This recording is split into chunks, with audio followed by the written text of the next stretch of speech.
Assalamualaikum warahmatullahi wabarakatuh. Halo teman-teman semua, perkenalkan nama saya Wafi. Saya mahasiswa Pascasarjana Universitas Negeri Semarang. Kali ini saya akan berbagi mengenai RPP atau Rencana Pelaksanaan Pembelajaran yang saya buat, yaitu tentang model pembelajaran Project Based Learning atau PJBL yang diintegrasikan dengan pendekatan STEAM, Science, Technology, Engineering, Art, dan Matematik. Oke, langsung saja. Nah, ini adalah RPP yang saya buat. Kebetulan RPP ini adalah RPP 1 lembar. Oke, yang pertama ini ada judulnya dulu ya, Rencana Pelaksanaan Pembelajaran.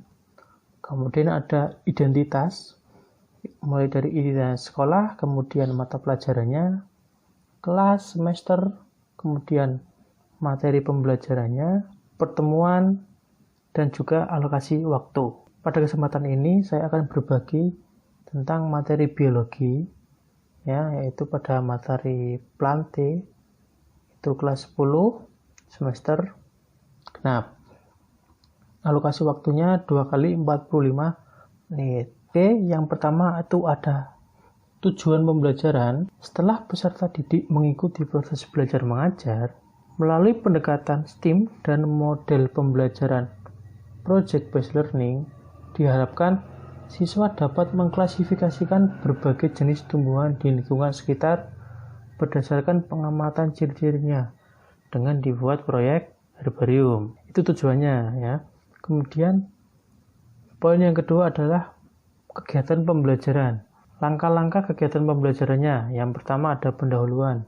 Yang pertama, mengkondisikan suasana belajar yang menyenangkan. Ya, bisa dimulai dengan salam, kemudian berdoa, dan juga presensi.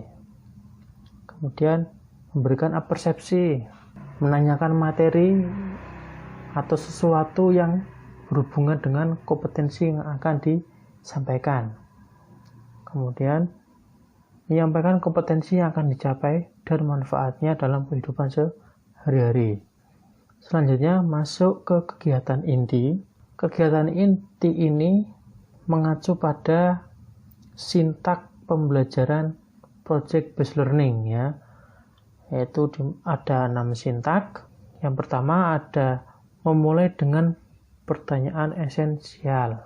Nah, di sini guru mengajukan pertanyaan mendasar apa yang harus dilakukan peserta didik terhadap topik atau pemecahan masalah dengan mengkaitkan komponen STEAM.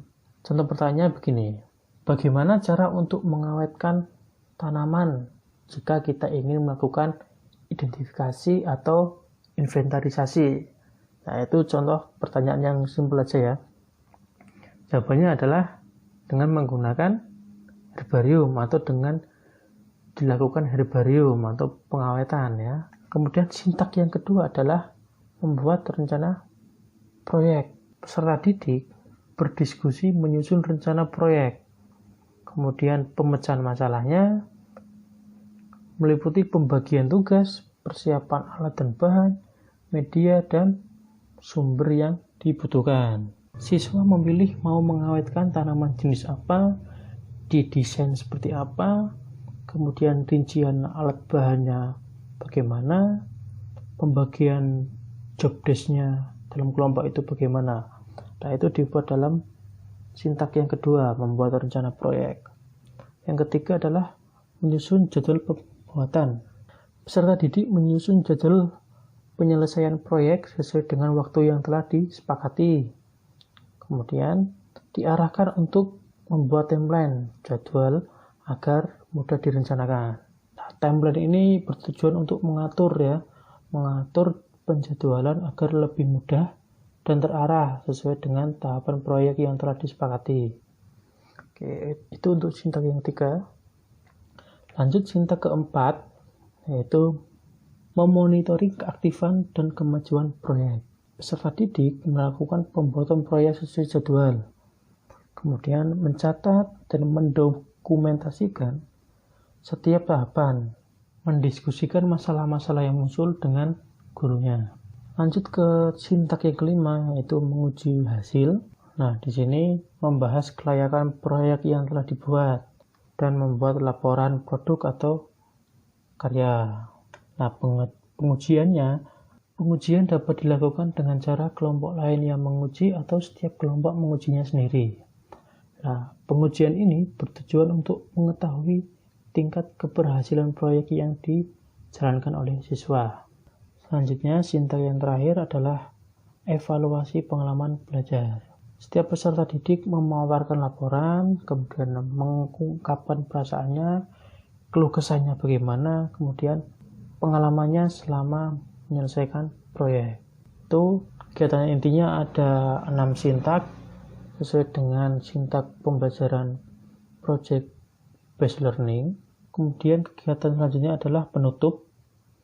Yang pertama, membuat rangkuman atau simpulan pembelajaran.